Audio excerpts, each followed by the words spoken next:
in just a few minutes.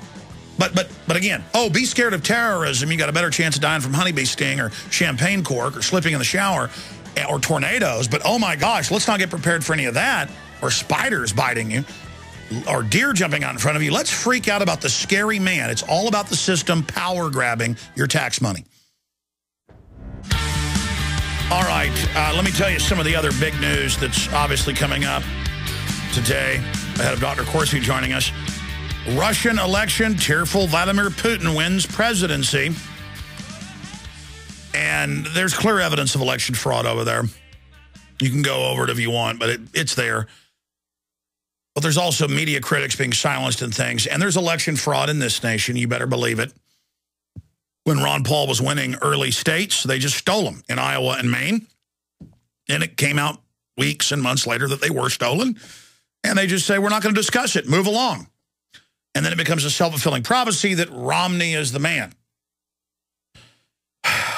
And between all of them, it doesn't matter. I mean, Newt Gingrich is so bad that I guess Santorum or Mitt Romney are better. I can't believe I just said that. But with somebody as bad as Gingrich, I mean, that's just the way it is. But it doesn't matter because they're just puppets. Ron Paul's a real candidate, so he was shut out. Oh, but Ahmadinejad is in trouble. He's coming very close to losing their seats in Parliament, and then, of course, that'll force him out, and there'll be a new president. But it doesn't matter because there the mullahs choose who can get on the ballot. So it's kind of like here, the elites decide, okay, you can vote for Obama or Romney. They both are paid for by Goldman Sachs on record. And the former head of Bain Capital is gone to be the head economic guy for Obama. I mean, the guy that Mitt Romney hired and trained and works for him, and Romney still owns a big part of Bain Capital. It's in a blind trust. Now works for Obama. I mean, there is no difference. Zero. With those two guys, it is literally like WWF Hulk Hogan versus Andre the Giant. It isn't real. And I still run into adults that tell me wrestling's real. You're the same folks that believe in Santa Claus, okay? And Ron Paul comes along and says, I'm not going to play along with the Santa Claus game. And everybody freaks out. And that's all that's happening. That's all that's going on here. Okay. That said, we're going to be getting into that. Continuing here, I want to get into a news piece that we're going to air at the end of this hour that isn't even really about the particular story I'm going to be covering, but it's about how the police and other government systems are so used to dealing with media that just regurgitates whatever they say that they were completely blown away when we went out a few months ago and pointed out that they're buying millions and millions of dollars worth of armored gunboats with giant machine guns mounted on them, and that it's a dangerous precedent. And now the media is using the term gunboat, KVUE here in Austin, and a bunch of other TV stations and publications. So when my reporters showed up to film new boats with machine guns, giant machine guns mounted on them, they just flipped out on them.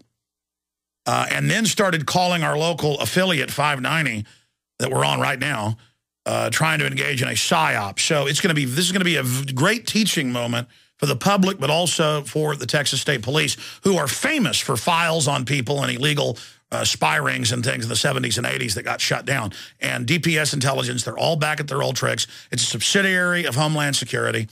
The last DPS director was not going along with this, so he's out. And I've seen a lot of changes now that they got rid of the last director.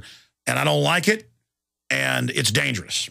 And what I saw out of them is creepy. And that's why we're going to have to now examine the state police very closely. And you were not on our radar screen. You are on it now. Big time. And obviously, you're running scared. The wicked flee when none pursue. So I don't know why you flipped out like this, but wait till you hear the story. I mean, it is bizarre.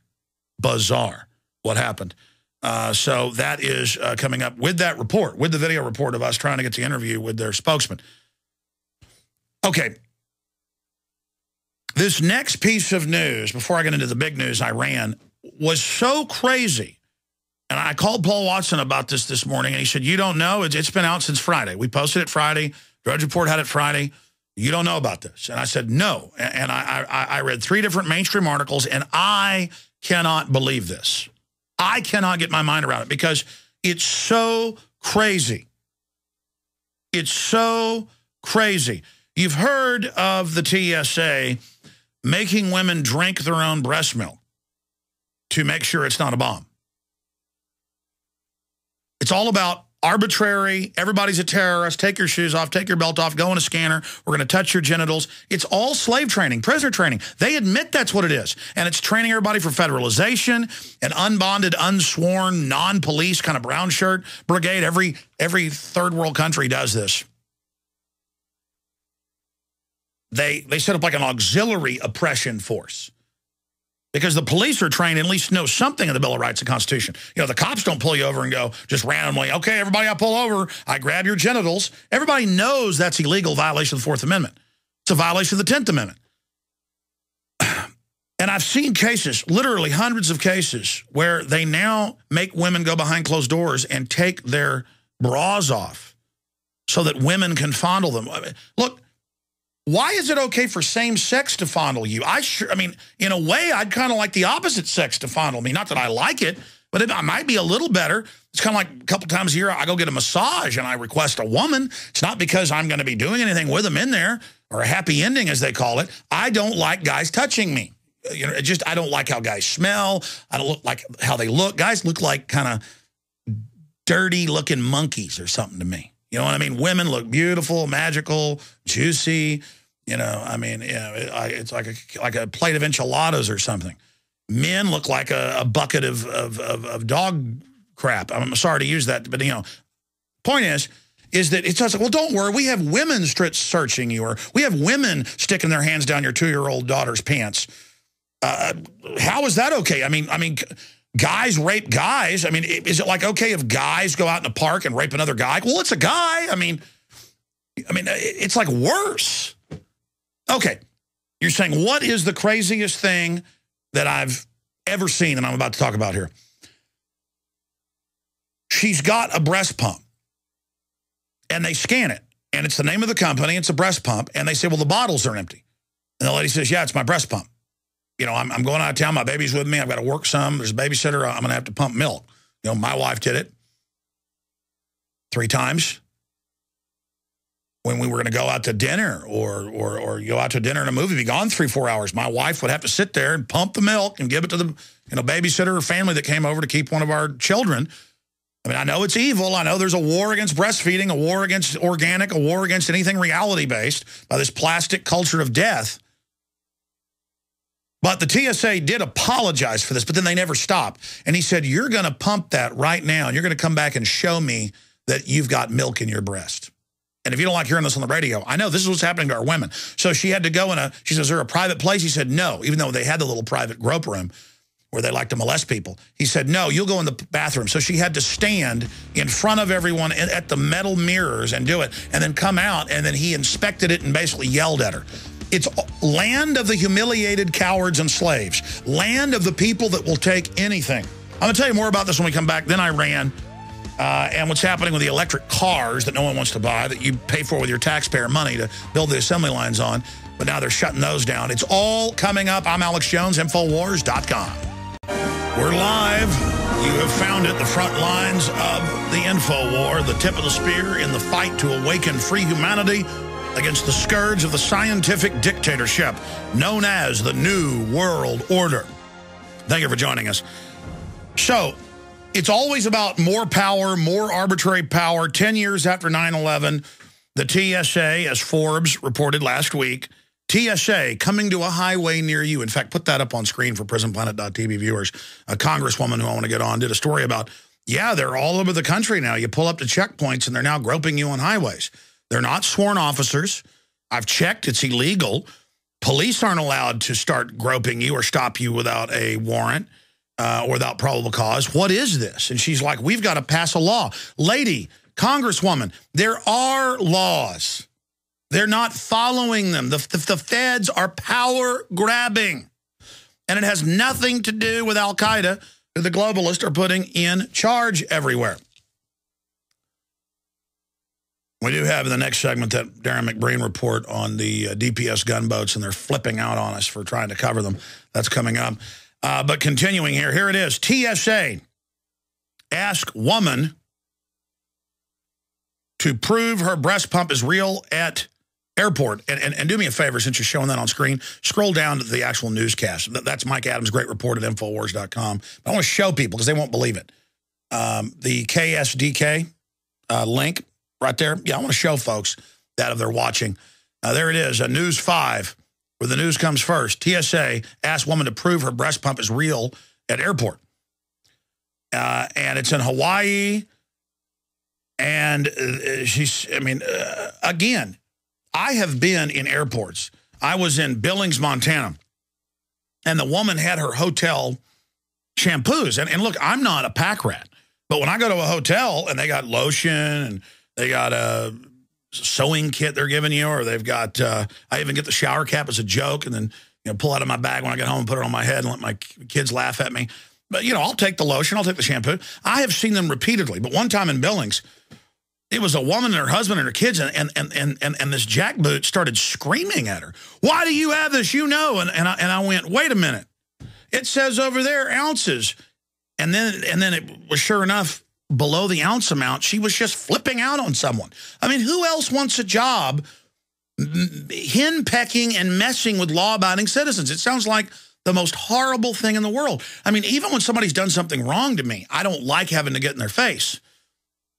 Because then if they bow up, well, things escalate. But just this henpecking normal people and treating us like we're criminals. Like, I got pulled over last night. I was speeding. And I said, okay, I agree. I was probably speeding. Just give me my ticket, please. And the guy came back and said, no, Alex, I'm just going to give you a warning. But the point is, he didn't look all crazy-eyed and wasn't all like in my face like I was like, trying to freak me out and escalate things. He was just a nice guy like cops used to be. And okay, fine. But when they bow up and want to search your car and ask, what are you hiding? I'm like, look, you want to have militarized gunboats running around all over the place, name of fighting drug traffic, make the drugs decriminalized. I mean, I read all these federal filings where the U.S. government constantly gets caught shipping drugs in. They have the Marines growing the opium. Don't ask to search my car for drugs when the stinking things are shipped in. And the cops are like, well, then why are we busting you? To keep the price up, to keep it illegal, to pack the private prisons owned by banks that launder the drug money. You haven't figured this out yet? They need to have them illegal so they can shut down drug dealers that aren't sanctioned. Mexico is collapsing because of the drug war. Completely. Every analyst out there does not debate that the drug war did this to Mexico. You made it illegal. You made it have 1,000 times the profit it would have. You regulate it like cigarettes, like beer. You turn the bureaucrats loose on it, getting their piece of it. It'll be, well, Europe's done it in many areas. Portugal saw 70+%, or it was like 69% to be technical. Pull that up. Portugal drug decriminalization, big success. You'll see all the numbers. It's like Forbes, AP, Reuters. We can do that here. Now, does it mean the cops won't get to have black uniforms and kick down doors and have excuses to have giant paramilitary systems? And I mean, they get to be warriors. They're not actually in a foreign country fighting, but they get to be here in a war and raid the wrong house. Every 2 days, I see police raiding the wrong house. Every few days, I see in the news where they raid some insurance salesman or some old lady or some Marine Corps vet, and the cops don't even yell police sometimes. The person's asleep, and they get up, don't have a gun, have a remote in their hand, get killed. And then it corrupts the police. I had Serpico, the famous New York detective, on. And I said, how many of the other narcotics detectives were on the take and dealing drugs? He said, all of them but me. All of them. All of them. Folks, I grew up in Dallas where the police, all of them, because I wasn't into drugs, but drugs were rampant in the